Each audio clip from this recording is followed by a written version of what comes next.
ఈ మధ్య ట్రావెల్ ఇన్‌ఫ్లుయెన్సర్లందరూ కొత్తగా చెప్తుంది ఏందంటే, మనకు చాలా వీసా ఫ్రీ డెస్టినేషన్స్ ఉన్నాయి. వీసా ఫ్రీ కంట్రీస్‌కి హ్యాపీగా మనం ఇండియా నుంచి బయలుదేరి వెళ్ళిపోవచ్చు అని చెప్తా ఉన్నారు. Okay. I agree to some extent మాట్లాడుకుందాం దాని గురించి. సో, ఈ వీసా ఫ్రీ కంట్రీస్‌కొచ్చేసరికి మనకు కొన్ని islands or for example Seychelles or maybe Jamaica ఇలాంటి కొన్ని ప్లేసెస్‌కి వీసా ఫ్రీ ఉంటది ఇండియన్స్‌కి. దట్స్ కరెక్టే.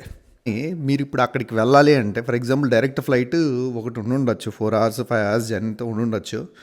ఒకవేళ ఆ ఫ్లైట్ క్యాన్సిల్ అయితే పరిస్థితి ఏంటి అనేది మనం ఆలోచించుకోవాలి. ఎందుకంటే ఆ ఫ్లైట్ క్యాన్సిల్ అయినప్పుడు మనం వేరే కనెక్టింగ్ కంట్రీ నుంచి వెళ్ళాల్సి వస్తుంది. ట్రాన్సిట్ అవ్వాల్సి వస్తుంది. ఆ ట్రాన్సిట్ కంట్రీకి మనకు ట్రాన్సిట్ వీసా ఉండాలా? లేదంటే విజిటింగ్ వీసా ఉండాలా? మనకు అన్ని కంట్రీస్‌కి ట్రాన్సిట్ వీసా ఉండదు. సో, కొన్నిటికి ఉంటుంది, కొన్నిటికి అవసరం లేదు.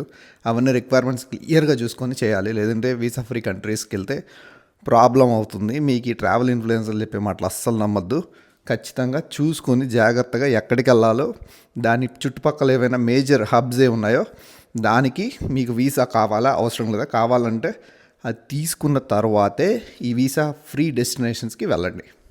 Thank you.